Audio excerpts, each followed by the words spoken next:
បាទជំរាបសួរខ្ញុំបាទសៃណារ៉ាបាទខ្ញុំបាទសុធិរិទ្ធបាទថ្ងៃនេះពីអ្នកបងប្អូនខ្ញុំមកបង្ហាញនៅប្រភេទទីម៉ាដេនមុតថ្មីហើយសម្រាប់បងទេបរិយាតែម្ដងទ្វារនេះគឺយើងធ្វើរៀងកូនកាត់តិចព្រោះយើងលាយបញ្ចូលក្បាច់ខ្មែរផងហើយជាមួយនឹងរចនាប័ទ្មរបស់តែស្មិតខាងអឺរ៉ុបផងអញ្ចឹងស័ក្តិសមជាមួយគេអដ្ឋានរបស់អតិថិជនព្រោះគេអដ្ឋានរបស់អតិថិជនគឺជាប្រភេទវិឡាប៉ុន្តែយើងមើលកម្ពស់របស់យើងមានអារម្មណ៍ថាមើលទៅយើងទៀតក៏ប៉ុន្តែយើងក៏លេចមើលទ្វាររបស់យើងគឺសមទ្វារនេះតិចនឹងបង្ហាញទស្សនវិជ្ជារួមប៉ុន្តែឥឡូវសូមបង្ហាញទ្វារមកស្លឹកនេះសិនអញ្ចឹងនៅខាងក្រោមនេះគឺយើងធ្វើជាហ្វិចហើយហ្វិចខាងក្រោមនេះគឺយើងមានជាក្បាច់ផ្កាច័ន្ទបាទកាត់ CNC យើងហ្នឹងតែបើសិនជាយើងមើលអញ្ចឹងអត់ទាន់ដឹងថាវាមានលក្ខណៈពិសេសឬមួយក៏ភាពស្រស់ស្អាតយ៉ាងម៉េចខ្លះទេប៉ុន្តែយើងនឹងបង្ហាញទស្សនវិជ្ជារួមទាំងអស់បានដឹងថាតើទ្វារនេះស្រស់ស្អាតប៉ុណ្ណាឥ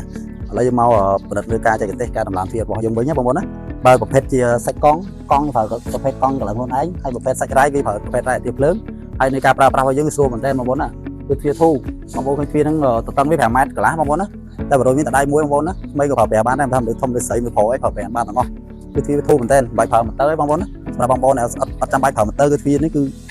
វាស្រួលប្រើប្រាស់មែនទែនបងប្អូនណាដោយសារអាវ៉ាន់ដែលបងប្អូនគុំចូលនេះគឺប្រភេទកង់កន្លងដល់ដៃទាំងអស់យកមាននាំចូលពីក្រៅប្រទេសទេគឺគុនខ្មែរចំទាំងអស់តែម្ដងឥឡូវសុំបង្ហាញទ្វារមកបន្លោះទៀតតែឃើញរូបរាងអញ្ចឹងមិនមែនជាប្រជិកផ្សេងទេគឺនៅផ្ទះតែមួយទេហើយទ្វារនេះបើសិនជារូបរាងពេញតែម្ដងគឺទម្រង់បែបនេះបាទមកទ្វារហ្នឹងគឺទម្រង់បែបហ្នឹងដែលមានកពូកៅនៅខាងលើមានក្បាច់ខាងលើហើយកណ្ដាលនេះគឺយើងមានជាក្បាលខាបបាទតែក្បាលខាបនេះគឺខុសពីក្បាលខាបដែលយើងធ្លាប់ធ្វើកន្លងមកគឺក្បាលខាបនេះយើងប្រើប្រភេទកាត់ CNC តែនៅតែរចនាមកជាក្បាច់ក្បាលខាបរបស់ខ្មែរយើងដដែលទេបាទហើយសម្រាប់ទម្រង់ទ្វារខាងក្រោមតួទ្វារគឺដូចនឹងទ្វារដែលមានកពូលជ្រុងមិញអញ្ចឹងគឺយើងបែងចែកជាសន្លឹកអញ្ចឹងហើយយើងមានហ្វិចខាងគៀនហើយនឹងហ្វិចជើងខាងក្រោមហើយបើយើងមើលទស្សនវិជ្ជារួមគឺយើង design ឲ្យទ្វារទាំងអស់ហ្នឹងគឺប្រស៊ីគ្នាតែម្ដងសម្រាប់បច្ចេករបស់អតិថិជនយើងនៅហាងទីតាំងការដ្ឋានមួយនេះព្រោះមិញហ្នឹងគឺបង្ហាញពីទ្វាររុញឥឡូវយើងចង់ដឹងថាទ្វារនេះប្រភេទទ្វារបើកតើស្រួលប្រើរបៀបមិនដែរបាទបងប្អូនណាមិនមកបានទស្សនាហើយគឺប្រភេទទ្វាររុញនេះជាប្រភេទបើកគឺការប្រើប្រាស់កញ្ចក់របស់យើងគឺកន្លងដល់ផ្ទាល់ដៃខ្លួនឯងតែម្ដងគឺការប្រើប្រាស់យើងងាយស្រួលប្រើបងប្អូនណាមើលតែបងប្អូនធីរិតគាត់ទីនោះគឺធូរណាបាទការបើករបស់យើងធូរប្រើស្រួលប្រើប្រាស់មែនទែនហើយប្រភេទដៃទ្វារវិញបងប្អូនណាកលឹះយើងក៏ស្អាតដែរបាទប្រភេទដៃទ្វារគឺយើងកន្លងម៉ូតនេះគឺមានតែវិញហេរចនានេះម៉ូតខ្ញុំគឺក្បាច់ខ្មែរស្អាតមែនទែនបងប្អូនណាម៉ូតកន្លងស្អាតដៃតាន់បងប្អូនណាអត់មានប្រើប្រភេទដៃចាក់ទេ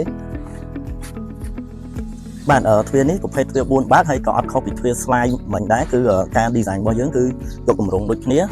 យើងចែកទ្វារគឺជា4ផ្ទាំងហើយយើងមានកពូលខាងលើនេះគឺជាប្រភេទលំពែងដែលយើងរត់ត្រង់ស្មើខុសពីទ្វារនៅកណ្ដាល2បើកមិញដែលយើងមានកំពូលកោងឥឡូវយើងបើកឲ្យបងប្អូនមើលណាជាប្រភេទ4បើកតែ4បើកតែយើងអាចបើកបាន2ស្លឹកក៏បានមួយស្លឹកក៏បានដែរសម្រាប់បងប្អូន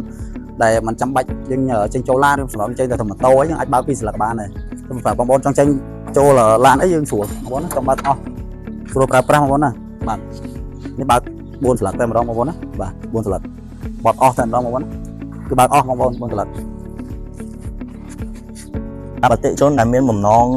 ចង់ឃើញតោះនៅសម្រាប់ទ្វារនេះបាទអាចទៅទស្សនាបាននៅក្រុមហ៊ុន Vinheng រចនាព្រោះនៅក្នុងក្រុមហ៊ុនយើងក៏មានគំរូទ្វារនេះដាក់តាំងបង្ហាញដែរគឺយើងធ្វើទ្វារពិតតែម្ដងបាទក្រៅពីទ្វារលបងម៉ូតនេះក៏អតិថិជនដែលមានបំណងក្នុងការប្រើប្រាស់ដែកស្មិតអាចតាក់ទងក្រុមហ៊ុន Vinheng រចនាតាមរយៈលេខទូរស័ព្ទដែលបានបង្ហាញនៅលើវីដេអូឬមួយក៏ចូលទៅ page Facebook ផ្លូវការរបស់ក្រុមហ៊ុន Vinheng រចនា Co Ltd បាទសូមអរគុណសូមជម្រាបលា